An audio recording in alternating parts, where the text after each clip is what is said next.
Man, I just get so excited sometimes. I just, Bob absolutely blow up a first take and got to do a second or a third take. How you doing? Mr. DJ's back on my 60s YouTube channel, Outsourcing Billboard's Hot 100. This is going to spill over to tomorrow night. I'm going to tell you that right now. There's several other Lost 45s I want to cover, but this is a treat. I offer this one as a treat to you. Brooklyn Bridge. You'll never walk alone.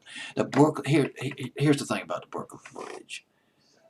They had that huge hit, the worst that could happen, went to number 3.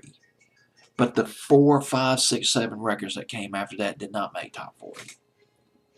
They made it up to number 50, number 55, number 60, but never in the top 40. Now how about that? It happens. The Gentrys, it happened with the Gentrys. Keep on Dancing. It was their only top 40 hit.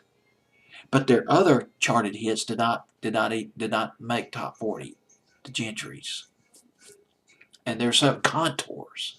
Contours, another excellent example of a group that had that huge hit record, Do You Love Me? But their subsequent releases, even though it charted on the Hot 100, did not climb into the top 40. And that happened with the Brooklyn Bridge. Brooklyn Bridge. This was a huge band. And if I understand it correctly, it's a combination of two bands that formed back in the late 60s. But let's go back to the 50s. We've got to go back to the sock hop years.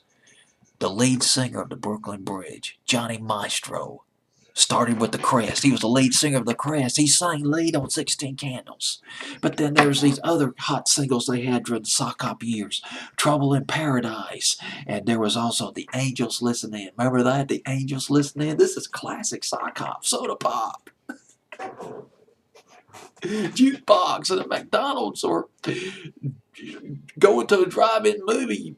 Listen to the movie on the head over the speakers, and you got your radio on. Stick it up on the top 40 radio station. The Angels Listen In, coming in by the Crest. 1959, 1960. Do you remember?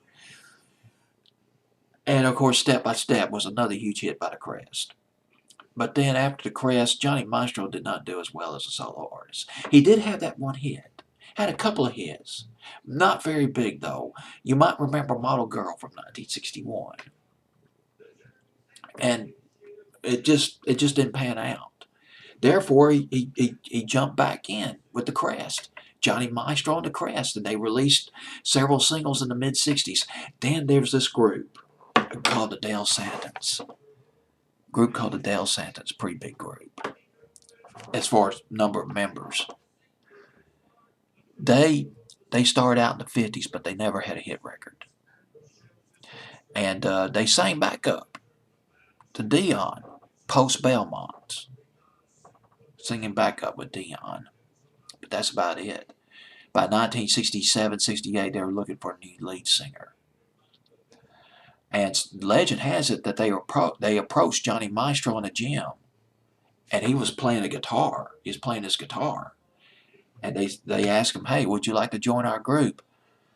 Johnny Maestro, well, I got my other group, the Crest. I think I'll pass. But later on, his manager called one of the group members of the Dale Santons and said, he's on. He's joined your group.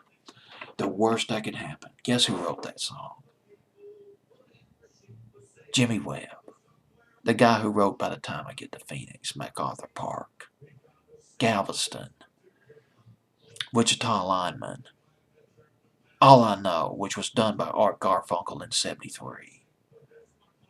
Jimmy Webb wrote The Worst That Can Happen. It's a beautiful record. Originally done by the Fifth Dimension, but it was not put out as a single by the Fifth Dimension.